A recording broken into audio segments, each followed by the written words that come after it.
ఎన్నికల సర్పంచ్ ఎలక్షన్లు వీళ్ళు ఎలక్షన్ కండక్ట్ చేస్తలేరు, సమయం అయిపోతున్నది. సుప్రీంకోర్టు తీర్పు ప్రకారం 5 సంవత్సరాల లోపు గడువు ఉంటుంది. 5 సంవత్సరాల ఎలక్షన్ వాళ్ళ సర్పంచ్ల టైం ఉంటుంది.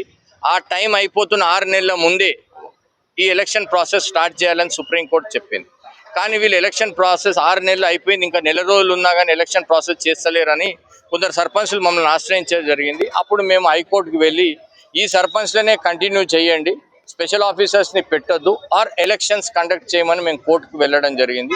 కోర్టు మా ఆర్గ్యుమెంట్స్ విన్నాక గవర్నమెంట్ తరఫున వాళ్ళు ఒక 3 నెలల సమయం ఆల్రెడీ డివిజన్ బెంచ్ మాకు టైం ఇచ్చింది. ఈ రిజర్వేషన్స్ ప్రక్రియ బ్యాక్వర్డ్ రిజర్వేషన్ క్లాసెస్కి మేము సర్వే చేయాలి, చేసి వాళ్ళ శాతం ఎంతుందో ఫైండ్ అవుట్ చేయడానికి మాకు డివిజన్ బెంచ్ ఆల్రెడీ 90 రోజుల సమయం ఇచ్చింది. కాబట్టి మాకు కొంత సమయం కావాలా, దాని తర్వాత మేము ఎలక్షన్లు పెడదామని చెప్పారు.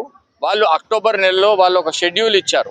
ఏమనంటే 15th ఫిబ్రవరి 2025 లోపు మేము ఎలక్షన్లు కండక్ట్ చేస్తామని చెప్పారు. కానీ వాళ్ళు చేయలేరు. మొన్న సోమవారం రోజు కోర్టు దృష్టికి మేము తీసుకొచ్చాం. వాళ్ళే అండర్టేకింగ్ ఇచ్చారు చేస్తామని, వాళ్ళు చేయలేరంటే కోర్టు వాళ్ళని అడగడం జరిగింది. మీరు ఈ ప్రక్రియలు ఉన్నాయి కదా, ఈ 5 ప్రక్రియలు ఎన్ని ప్రక్రియలు కంప్లీట్ చేసినట్టే మేము 3 ప్రక్రియలు చేశాము.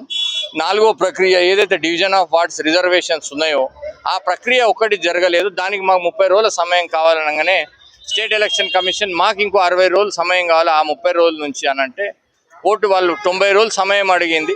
మేమన్నాము ఇదివరకే చెప్పారు కానీ వాళ్ళు చేయట్లేదు. సుప్రీంకోర్టు జడ్జిమెంట్ స్పెసిఫిక్గా ఉంది, వీళ్ళు చేయకపోతే స్టేట్ గవర్నమెంట్ సపోర్ట్ చేయకపోతే ఎలక్షన్ కమిషన్ ఎలక్షన్కి వెళ్ళాలి, వారు హైకోర్టును ఆశ్రయించి పిటిషన్ వేసి ఎలక్షన్ కండక్ట్ చేయాలని ఉన్నది. ఎటువంటి కారణాలతో చేయొద్దు, ఎలక్షన్ రూల్స్ లేవు, ఇంకో కారణాలు చెప్పొద్దు, ఉన్న ఎలక్ట్రల్ రూల్స్ తోటే కండక్ట్ చేయాలని సుప్రీంకోర్టు ఇదివరకే తీర్పు ఇచ్చింది. ఆ తీర్పుని మీరు కన్సిడర్ చేస్తూ స్టేట్ గవర్నమెంట్ వీళ్ళు అడిగిన సమయాన్ని తీసుకుంటూ మీరు ఎలక్షన్స్ చేయాలి అని చెప్పి తీర్పు ఇవ్వమని రిక్వెస్ట్ జరిగింది. కోర్టు కన్సిడర్ చేసి అందరు ఆర్గ్యుమెంట్స్ కన్సిడర్ చేసి వాళ్ళు కూడా ఎలక్షన్స్ పోతామని 90 రోజులు అడిగినందుకు ఆ 90 రోజుల సమయం ఇచ్చి ఇవాళ సెప్టెంబర్ 30 లోపు మొత్తం ఎలక్షన్ ప్రక్రియ పూర్తి చేయాలని చెప్పి ఇవాళ కోర్టు తీర్పు ఇవ్వడం జరిగింది. పూర్తి చేస్తారనుకుంటున్నాను. చేయకపోతే ఒకటి ఆల్రెడీ రాజ్యాంగం ఉల్లంఘన అయిపోయింది. ఎందుకంటే 6 నెలల ముందే ప్రక్రియ చేయాలి, వాళ్ళు చేయలేరు. సుప్రీంకోర్టు తీర్పుకు విరుద్ధంగా అవుతుంది. రెండోది ఇవాళ ఇచ్చిన హైకోర్టు ఉత్తర్వులకు కూడా విరుద్ధంగా అవుతుంది అనుకొని పాజిటివ్గా ఉండాలని నేను అనుకుంటున్నాను.